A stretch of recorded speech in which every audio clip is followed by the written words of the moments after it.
अस्सलाम वालेकुम। आज हमारा टॉपिक है एजाइल डेवलपमेंट टेक्निक्स। अब एजाइल डेवलपमेंट क्या होता है? एक तरीका होता है सॉफ्टवेयर को डेवलप करने का जो ना तेज़ी और उसको ना बेहतर बनाने के लिए इस्तेमाल होता है। तो ये जो फ्लेक्सिबल होता है, इसमें जो रिक्वायरमेंट्स होती हैं ना वो चेंज होने का मौका देती हैं। मतलब कि इसमें ऐसी टेक्निक्स को यूज़ किया जाता है कि जिसमें हम अपनी रिक्वायरमेंट्स को ना टाइम के साथ साथ चेंज कर सकते हैं। और एजाइल में छोटी छोटी डेवलपमेंट साइकिल्स होती हैं जिनको हम स्प्रिंट्स कहते हैं। तो इसके कुछ हमारे पास एजाइल डेवलपमेंट टेक्निक्स हैं तो जिसके हम आगे डिस्कस करते हैं। इसमें पहले आ जाता है हमारे पास यूज़र स्टोरीज़। अब यूज़र स्टोरीज़ क्या होता है? यूज़र की जो स्टोरी हो, मतलब कि कोई यूज़र है कि जिसने सॉफ्टवेयर को यूज़ करना है, उसने अपनी कोई रिक्वायरमेंट बताई है कि मैं यूज़र हूँ तो मैं इस सॉफ्टवेयर के अंदर ये चीज़ चाहता हूँ। तो इसने जो अपनी छोटी सी डिस्क्रिप्शन बयान की ना, उसको हम कहते हैं यूज़र स्टोरी। मिसाल के तौर पर ये है कि as a user I want to reset my password so that I can regain access to my account. उसने कहा कि मैं एज अ यूज़र ये चीज़ चाहता हूँ कि मैं अपने पासवर्ड को रीसेट करूँ ताकि मैं अपने अकाउंट को दोबारा से एक्सेस कर सकूँ। ये उसने अपनी एक रिक्वायरमेंट बताई है। तो इस तरह की जो स्टोरीज़ होती हैं उसको हम कहते हैं यूज़र स्टोरीज़। तो एजाइल डेवलपमेंट में हम इस टेक्निक को देख के, इसको ना हम यूज़र की स्टोरीज़ को समझ के तो उसके अंदर हम अपने सॉफ्टवेयर में एडिशन करते हैं।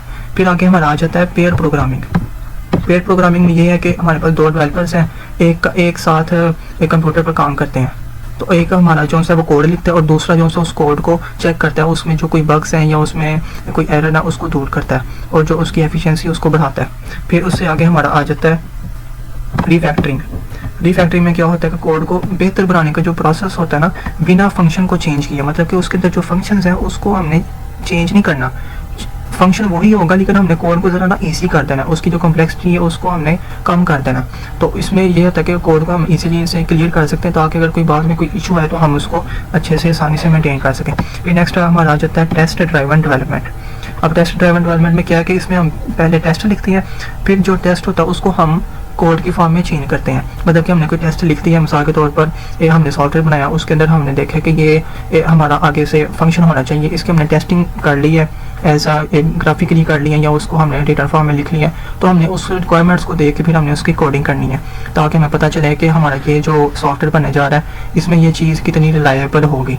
फिर हमारा आगे आ जाता है बैकलॉग रोमिंग या इसको रिफाइनमेंट कहते हैं। इसमें ये होता है, बैकलॉग में ये होता है कि वो लिस्ट होती है जिसमें तमाम प्रोजेक्ट्स के जो हमने एक काम करने होते हैं ना वो लिखने होते हैं। बैकलॉग जो ग्रोमिंग होती है इसका मतलब ये होता है कि जो किसी टास्क को हमें अपग्रेड करना है या अपडेट करना है तो उसकी हम प्रायोरिटी को सेट करते हैं कि हमने सबसे पहले इस हाई प्रायोरिटी वाले जो टास्क है उसको हमने पहले क्लियर करना है। फिर डेली स्टैंडअप्स होते हैं, रोज़ की रोज़ मीटिंग होती है थोड़े से टाइम के लिए जिसमें हम अपने मसाइल को बताते हैं, जब हम बताते हैं कि हमने ये इतना काम कर लिया है और इतना हमारा रह गया, इसमें ये इशू है तो हम इसको कैसे क्लियर करें।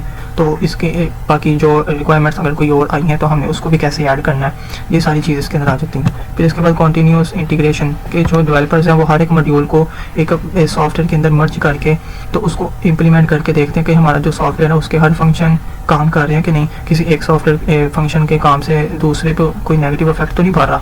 तो ये इसमें करते हैं। फिर कंटिन्यूस डिप्लॉयमेंट करते हैं, जैसे जैसे हमारा जो मॉड्यूल है वो बनता रहता है हम उसको सॉफ्टवेयर के साथ मर्ज करके मार्केट में लॉन्च करते रहते हैं। जैसे हमारे यहाँ पर व्हाट्सएप में होता है, अक्सर एक एप्लीकेशन है हमारे पास लेकिन वक्त के साथ साथ उसमें जो फंक्शन आते रहते हैं फिर वो अपडेट होता रहता है। तो ऐसे वो कंटिन्यूस डिप्लॉयमेंट करते रहते हैं अपने एप्लीकेशन के लिए।